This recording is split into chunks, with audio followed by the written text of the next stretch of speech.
Welcome everyone to today's Process Alpha webinar presented by Sherpa Funds Technology on why portfolio construction matters most. If you're here in Singapore for the holiday, thanks so much for joining us. If you're in a part of Asia that today's not a holiday, or if you're in Europe joining us, good morning. My name's Stephen Quimby. I'm in charge of sales and marketing here at Sherpa Funds Tech, and I'm joined by my founder and CEO, Richard Waddington. Richard, want to say hello to everybody? Yeah, good afternoon, everybody. Well, afternoon here in Singapore, wherever you may be. So today we're going to be taking, for those of you who are new to Sherpa webinars, we'll be taking about 30 minutes to talk about when portfolio construction matters most. And so what that means today is we're going to talk about different market regimes and different volatility characteristics of the market and the impact that has on portfolio construction. So our agenda, very briefly, we'll do a short introduction. We'll talk about sort of modeling the impact of market volatility on portfolio construction outcomes. We'll go through whether or not that matches up with the real lived experience of Sherpa client PMs during the last calendar year, because we've seen sort of a very distinct change in volatility regime from 2021 to 2022. Then we'll talk about whether or not this change in volatility regime impacts how the systematic portfolio construction techniques work, whether this change in market structure means a change in sort of the performance or the realized activity of the portfolio construction methods. And then finally, we'll take questions. So there's a question box in the webinar panel. If you have any questions, feel free to put them there. If we get to them in the flow, great. Otherwise, we'll take some questions at the end. If either you're late in joining us or if you have to leave midway through the session, we will have this posted no later than tomorrow on the Sherpa Funds Tech YouTube channel. So feel free to check out the video there if you missed part of the session. Otherwise, we'll get started and won't take too long. So as I say, the reason we wanted to talk about this topic today is that really there's been kind of a sea change, if you will, between 2021 and 2022. As the old saying goes, it's only when the tide goes out that you learn who's been swimming naked. And so 2022 has, for a lot of fund managers, been a tough start to the year. This has been elevated volatility. It's been reversals in factor trends. It's been individual blowups. There's been geopolitical risk. You name it. What was a fairly benign environment for most of 2021 for most fund managers has been a much more challenging period here in 22. And if we were to characterize that, in sort of a single number for equity managers, we could think about that as sort of what is the volatility of the underlying market indices. So how much vol is there within something like ACWI or the S&P? And so last year was generally characterized, and really post-COVID, I mean, there was the huge spike in volatility, obviously, around COVID in early 2020. But after volatility settled down after that, there was a solid 18 months there where index vol was relatively low. And so far in 2022, index vol has been significantly higher, regardless of which equity index you trade, than it was last year. And from our experience with fund managers, this has really changed the spread of possible outcomes generated by portfolio construction decisions. And so we wanted to have this webinar, so we wanted to dig into the data a little bit to see how much the change in volatility really impacts the change in possible outcomes.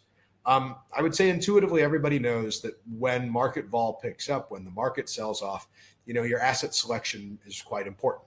If you're in the ARC style, very low profitability, very high growth companies, I'm sure everyone's seen all the charts that have made the rounds about how far many of those stocks are down from their peak.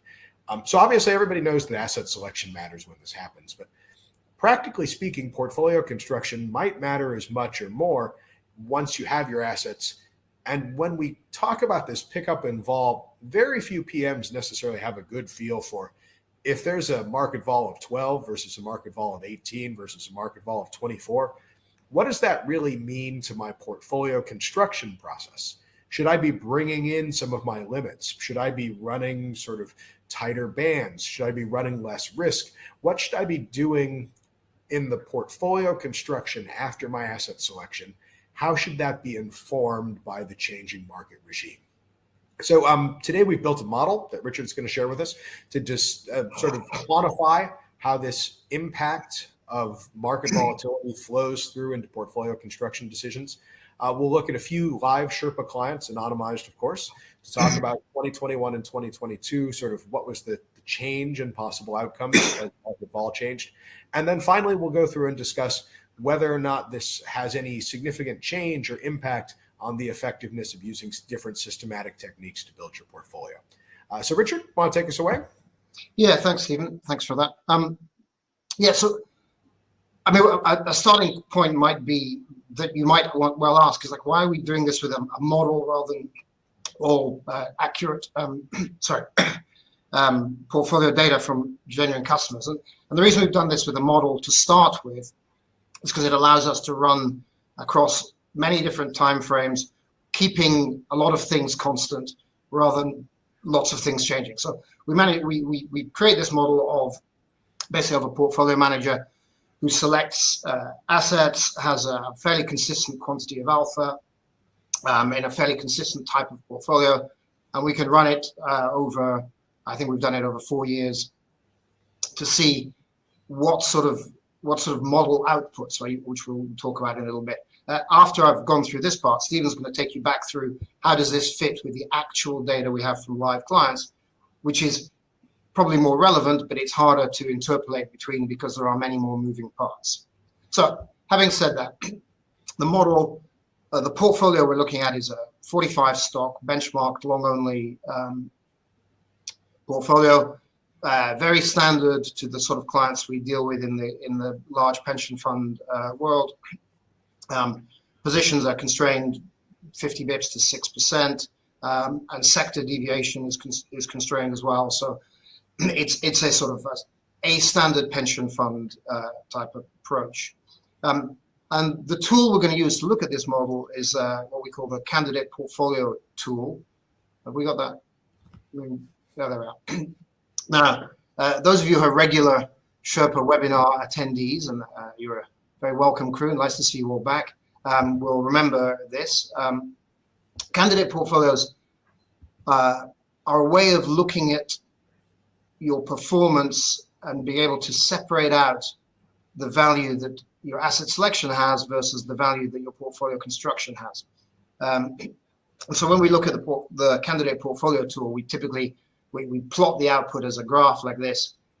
You may be used to seeing graphs like this where each line is a sort of simulation of the market. Well, these lines are not simulations of the market. They are all plotted on the same market data. So how did the market evolve, in this case, between Dec 19 and April 20? But each line represents a different possible construction of the portfolio, of the selection of assets within the set of objectives and constraints that the PM has got imposed on them by mandates or by sales techniques, whatever. And the point is that when you select a set of assets and you have to build a product, a portfolio, you are going to live on one of these lines. Which line you live on depends on how you build your portfolio. It's after you've selected your assets. So that's the portfolio candidate portfolio analysis tool. It's sort of a thing that Sherpa we developed a few years ago, and it's extremely useful for looking at how you split out your performance across those two attributions, those asset selection or portfolio construction. So if we take our model portfolio, and first we look at it over a few different time periods.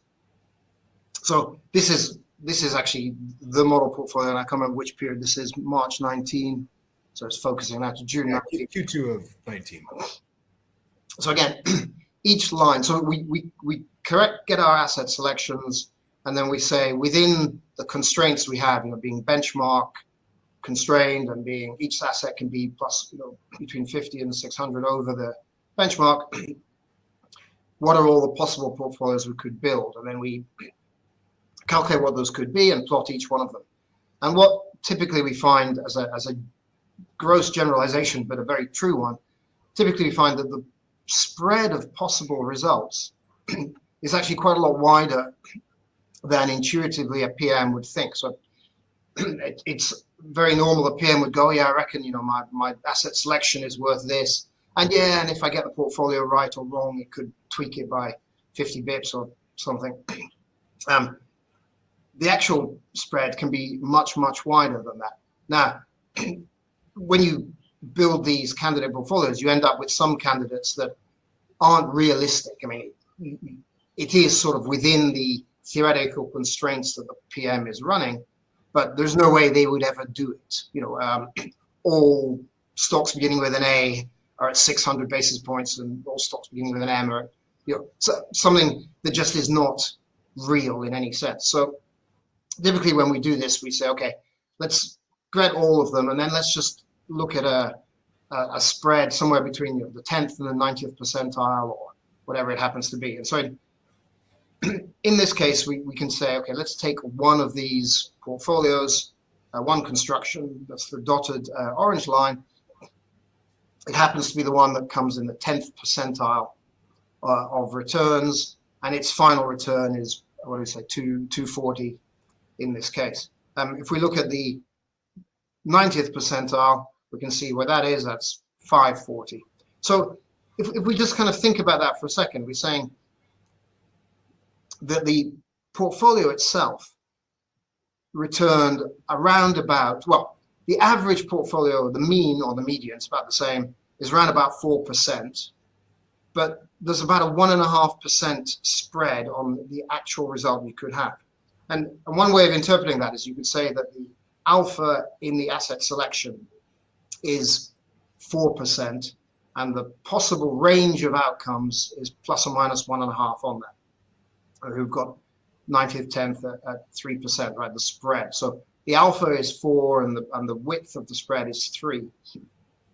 And if you just sort of think about that for a second, that is saying quite a lot, right? The amount of effort and energy you put into getting that 4% of alpha is pretty huge. And you need to expend a commensurate amount on making sure that you're not at the 10th percentile rather than the 90th percentile. So that's the portfolio construction, the portfolio candidate portfolio tool, analysis tool that we use a lot. So, when we now take our model portfolio and look through these periods over the last 3 or 4 years, where we've had periods of very low volatility and periods of very high volatility, and we can see for the same, this is what I meant, like keeping everything constant, the same number of stocks, the same benchmark constraints, the same sort of size limits on things, so the same PM running the same type of fund. It's really instructive to see how does the spread of possible outcomes, so not so much the alpha, but the spread of possible outcomes, the spread of possible results given a certain amount of alpha, how does it vary with volatility? So in sort of 3 very low, medium, and high examples. In the very low example here, we are Q2 2019. The 90th, 10th, which is the kind of one I tend to look at the most, 3%. Okay, if we go to where are we, Q4 2018, so vols are much higher. These pictures are benchmark relative, right? So you're not seeing the S&P vol itself. You're just seeing the spread, the return relative to the S&P, because these are long-only benchmark managers. The 90th, 10th has gone from 299 to 373. And then if we take the next one, so this is early 2020 when COVID, you know, everything disappeared off the thing. The 90th, 10th goes to 860. So for the same quality of alpha, the same quality of asset selection, the same style of fund, the same management philosophy, the same product definition, we can see that the importance of the portfolio construction component becomes higher and higher and higher. And certainly by Q1 2020, the portfolio construction massively overrides the alpha if you get it wrong. When vol is very, very low, the portfolio construction is of the order of sort of a half of the alpha. But by the time vol goes very high, the portfolio construction can be double the alpha.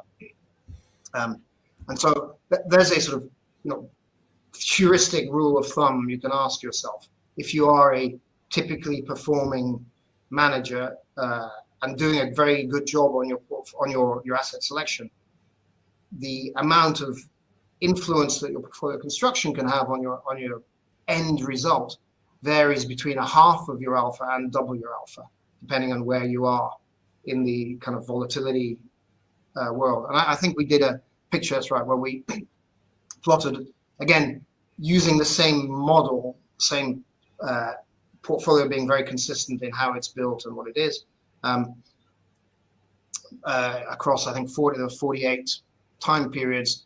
And you can see how the spread, which is the y-axis, changes as volatility goes up on the x-axis. Now, I mean, it's not a perfect line, and you wouldn't expect it to be a perfect line.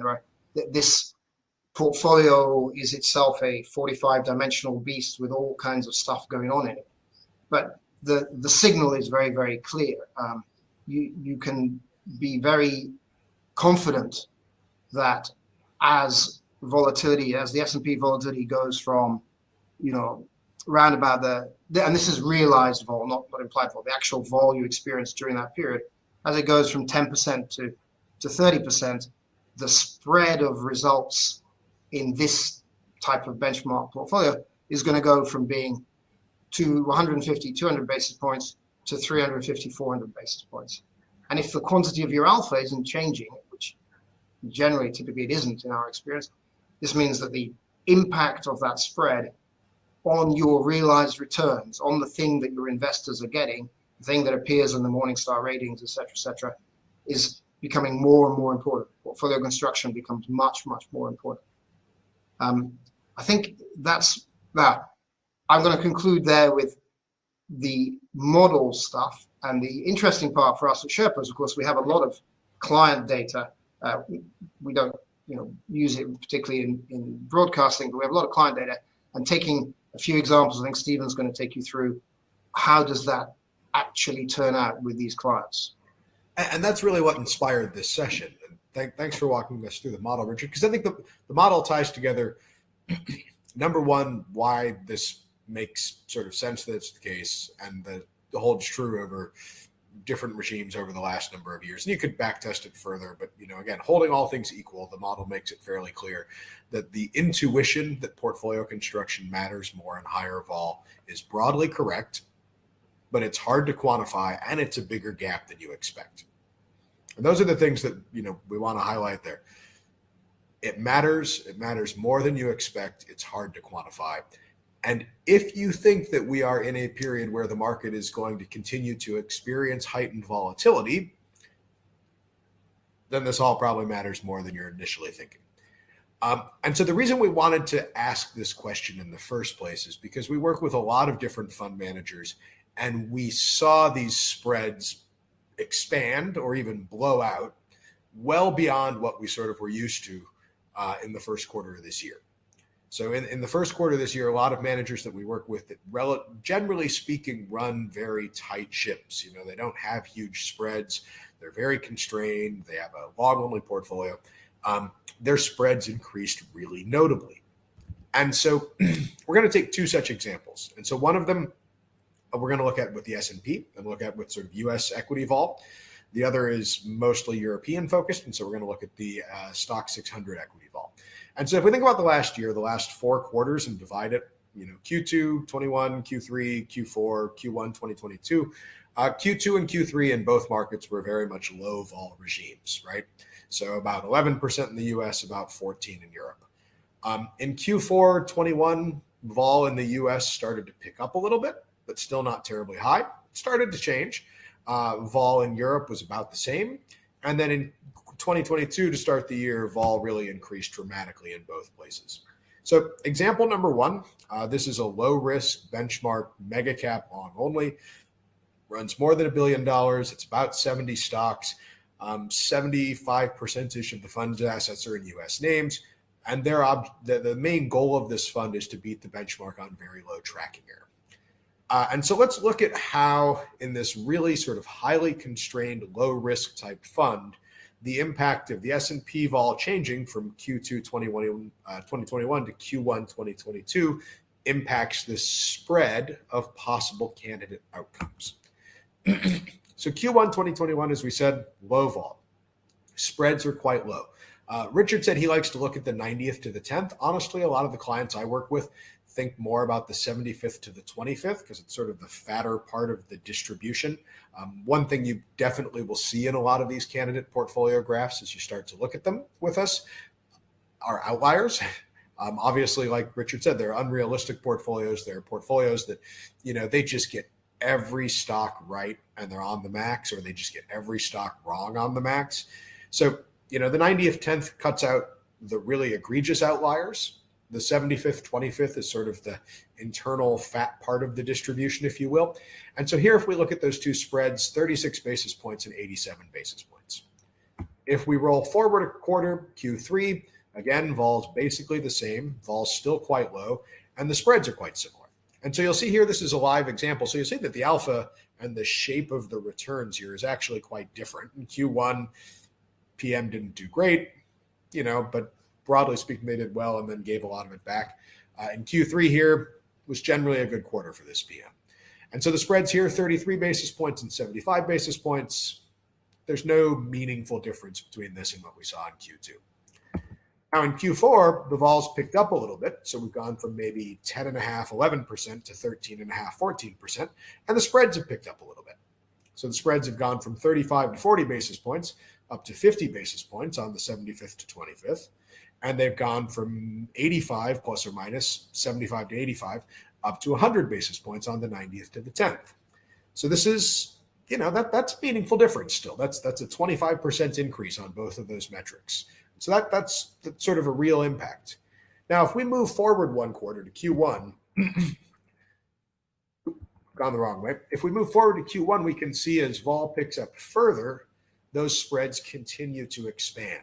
And so we're up to 65 basis points and 122 basis points. Both of those are getting close to double what they were a year earlier in a lower volatility regime. And so right there, again, we're seeing what's consistent with what we would expect from the model. We're seeing that volatility has increased. When vol starts picking up, the spread starts increasing. When vol increases quite a bit, the spread's quite a bit wider. Take that as a simple graph. Again, the relationship's not perfectly linear. It doesn't necessarily tell the same story every quarter. There's a certain amount of variability in this, just like we saw in the model and in our scatter chart. But we can see there's a very clear relationship here. When vol increases, the spread of possible returns, the spread of possible outcomes increases on either metric. Let's look at fund number two. So fund number two is a $6 billion international equity fund. It's what they call a core fund in the US. So again, it's about 80 stocks. It's benchmarked to EFA, but overwhelmingly it's a European fund. So it's 75% or so in European names. Similar types of constraints on sector, on country, on position size, but it's not quite as aggressively constrained in terms of tracking error and in terms of size as our first fund. So we would expect that maybe it's got a little bit wider band in terms of its possible outcomes. So let's walk through the same periods in the same fund. So now fund number two in Europe, index vol 14% in Q2 21. Spread is 50 basis points and 130 basis points. Fair enough. Q3, our second quarter, again, index vol is just a shade under 14%. Our spreads are just a little bit over 50 basis points and a little bit over 130. Q4, vol still low, basically the same. Our spreads actually have changed, where the 75th, 25th spread is a little bit narrower, and the 90th, 10th spread is a little bit narrower. Again, as we said in the scatter chart, it's not an exact sort of linear plug one in, function the other one out. But when we move here to Q1 and we have sort of the big geopolitical risk unfolding in Europe, suddenly vol went from 13 and change, 14% to 30%, and the spread of outcomes went from 40 or 50 basis points to 90, or 100 basis points to almost 200. So again, index vols doubled, the spreads here have basically doubled. So this is telling us really the same story as we saw with Fund 1, right? So in both of these cases, these are real funds, PMs who have been doing this for 20 years, 30 years. And in both cases, as that volatility in the market has increased, the spread of possible outcomes has increased, the importance of getting the portfolio construction right has increased. So it's not to diminish the importance of getting the asset selection right in that increased sort of more high vol regime, but the importance or the swing of getting the portfolio construction right or wrong increases by 25%, 50%, maybe double as market vol changes from your sort of benign early 21 to what's happened so far this year in 2022. So models telling us the same thing. Live client data tells us the same thing. The intuition tells us the same thing. But again, it's important to quantify this, because if you tell a PMO, well, portfolio construction matters more when it's higher vol, they might not necessarily care. If you tell them it matters 50% more, 75% more, if you tell them it matters 150 basis points more to their return, most PM's ears start to perk up when they hear that. And so that's what we're trying to quantify here, just how much it matters more. Now, what we've talked about in the past, and we won't go through this one in sort of too much detail, but broadly speaking, the goal here with good portfolio construction is to be within what we would say is the 60th to 80th percentile area consistently. You know, if you're the 90th, goal is to be the 90th over time, probably not realistic. Similarly, if you're in the 20th percentile over time, very difficult to generate enough alpha to consistently be in the 20th percentile and keep your job. So what we want to look at next is when the volatility regime changes, is good portfolio construction as generated by a systematic process still good? Do we have the same type of expected performance, if you will, under different volatility regimes? In this case, using our Sherpa ORS optimal risk sizing model. So if we look again, fund one, so this is our US focused sort of global low risk fund. In Q1, the ORS portfolio, 93rd percentile, obviously quite good. This is in a low vol period. Q2, still low vol, 84th percentile. Q3, again, 87th percentile as vol starts to increase. All of these numbers, 90th, 84th, 87th, this is on the high end of what we would expect. So you'd expect that there's going to be a period where maybe it's a little bit closer to average. And during Q1, for the portfolio number one, fund number one, the ORS result was the 50th percentile. And this is on, again, a much wider spread of possible outcomes. And so avoiding, as you can see here, the PM's alpha was quite good. This is a fund that's trying to outperform its benchmark by 125 basis points a year. And in Q1, they beat their benchmark by 250. There was 250 basis points of alpha, but they easily could have, again, almost doubled or halved that alpha in the higher volatility period. So with client number two, period number one, again, low vol, Q2 2021, ORS, the systematic result was good for a 64th percentile result. Period number two, again, low vol, 89th percentile. Period number three, low vol, 62nd percentile. Period number four, earlier this year, when volatility was much higher and when the PM took sort of a really bad beat on war unfolding in Europe, 95th percentile with the ORS result. And so if we look at these, this is the message, and this is what we try to communicate to PMs as being maybe a realistic goal over time, and in averaging being good. So being consistently good, being in the 60th to 80th percentile of outcomes. You're going to have months where you're the 30th percentile or quarters where you're the 50th percentile. You're going to have periods where you're the 80th or the 90th percentile. But if your portfolio construction is consistently good under uncertainty, consistently good under changing market regimes, good portfolio construction can put you in that 60th to 80th percentile, which is what we saw with both of these funds.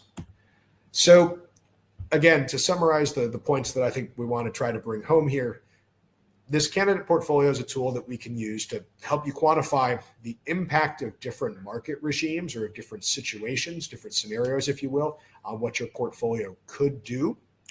Increases in vol tend to increase the variability in returns, and that means portfolio construction and portfolio construction decisions are more important when market vol increases. And a robust process, a robust systematic portfolio construction process can help navigate, can help you build a good portfolio regardless of changing volatility regimes. Richard, anything else you want to add? No, I think, Stephen, that's very nicely put. I think that it's a very realistic thing for a portfolio manager to sit down and say, I want my outcomes to be in the 60th to 80th percentile. But when you say that, we have to say, and therefore I need to have a system, an approach that will allow me to do that. And I think, I mean, we haven't said it in this webinar, but our experience of the many managers and we've dealt with is that absent a process, averaging the 50th percentile is definitely attainable, but it's very hard for a process-free PM to get to that consistently be in the 60th to 80th. So yeah, it's a strong message. And actually both, so without going into details, both of these PMs are PMs that I would characterize as good at portfolio construction. They have both realized solid 50th plus percentile outcomes on their own, the old-fashioned way, you know, and they're PMs who've been doing this a long time. They know that it's not about being attached to the stocks, et cetera, but it's the challenge, right? And the spreads here, the portfolio construction, the candidate portfolio process is about helping to identify how big that opportunity is and helping to fine tune which of your decisions are driving where you are in that set of green lines in that realized possible outcome. So if we have any questions, I see we have some people. We try to be about 30 minutes in presentation for those of you who are new to our Sherpa webinars, plus or minus, and then take questions. Certainly, if you have questions, we're happy to take them now. If not, feel free to email us your questions separately. Feel free to give us a call, I guess, though no one really uses the phone anymore if they can help it. So while we wrap things up, again, this will be for those of you who came in late, because I see we have more numbers now than we did 5 minutes in, which is good. For those of you who came in late, this will be on our Sherpa YouTube channel. Feel free to check out all of our other videos. We talk about the candidate portfolio construction process in great detail in a few other webinars. So if you're interested in the details of how that gets generated, how we sample those, how you can use that tool in different ways. If you're interested in how the ORS math works, how the portfolio construction process works, all that video is on the YouTube channel. So I don't see a lot of questions flying in, which I guess means we were clear, succinct, and to the point, which is a change of pace for us. I'd like to thank everyone for taking the time this afternoon, this morning if you're in Europe, for joining us. Richard, any last words before we sign off? Thank you very much to everybody, and thank you much, as always, Stephen, for putting the great work in and getting this out there. Oh, my pleasure. Thanks, everyone, for joining us, and we will see you next time.